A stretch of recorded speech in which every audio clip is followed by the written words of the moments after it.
Welcome to A Minute with Marcus, your leadership videocast. Today we're talking about serving others.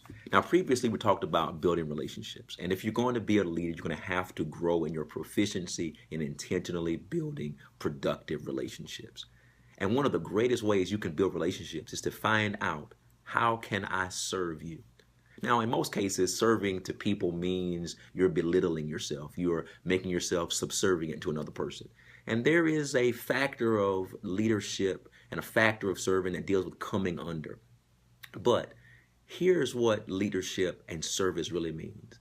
I think Ken Blanchard talked a lot about servant leadership. Zig Ziglar, about 50 years ago, they began to pioneer and coin these phrases. But think about leadership from the standpoint of serving your gifts, serving your abilities, serving your time, serving with your resources, serving with your relationships, your influential relationships, and finding a way to serve other people with what you have and helping people become better. So service isn't about just trying to come under and be someone's doormat.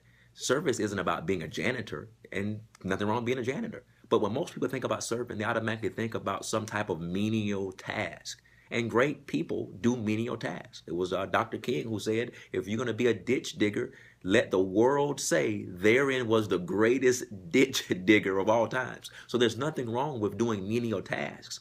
But I'm trying to make a point that most people, when they think about service, they're thinking about belittling themselves. And service isn't belittling yourself at all.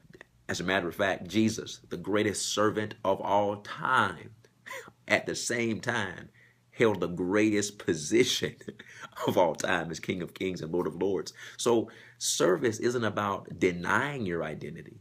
Service really is about being so secure in your identity that you're willing to come under and help someone else be successful in their endeavors.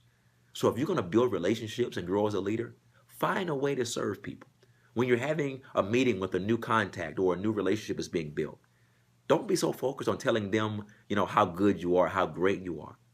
Ask questions about them. What's on their mind? What's important to them? What's important to their career, their business, their family? And while they're sharing, think if there's a way that you could serve that. Think if there's a way that you can help make that happen. Think about how small of a gesture it would be to send a card in the mail because you talked to an individual, and while you were talking with them, they said their anniversary was in a week. And in a week, you just sent them a card saying happy anniversary and gave them a ticket, to a movie or a great dinner. See, that's service. It's listening to people and finding a way to add value to what's important to them.